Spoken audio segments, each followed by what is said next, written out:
Asia cup 2025లో Bharat UAE జట్ల మధ్య జరిగిన మ్యాచ్లో టీమిండియా కెప్టెన్ సూర్యకుమార్ యాదవ్ తీసుకున్న ఓ నిర్ణయం ఇప్పుడు చర్చకు దారితీసింది.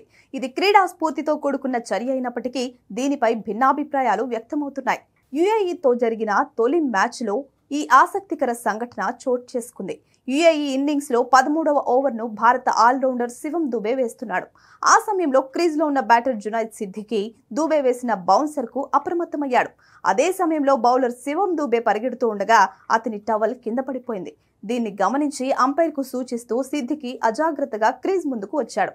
ఈ క్రమంలో భారత వికెట్ కీపర్ సంజు శాంసన్ వికెట్ల వైపు బంతిని విసిరి రన్అట్ చేశాడు. థర్డ్ అంపైర్ కూడా అవుట్ ఇచ్చాడు. ఈ నేపథ్యంలో జునైద్ సిద్దికి మైదానం వేడకుండా అక్కడే నిలబడి చూస్తూ ఉండగా టీమిండియా కెప్టెన్ సూర్యకుమార్ అంపైర్లతో చర్చించాడు. బౌలర్ టవల్ జారిపోవడం వల్లే బ్యాటర్ దృష్టి మరలిందని గ్రహించిన సూర్యకుమార్ యాదవ్ తమ అప్పీల్ ను వెనక్కి తీసుకుంటున్నట్లు ప్రకటించాడు.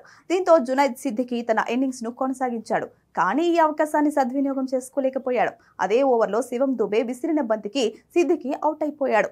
అయితే సూర్య చూపించిన ఈ క్రీడా స్ఫూర్తికి నెటిజన్స్ ప్రశంసలు కురిపిస్తున్నారు.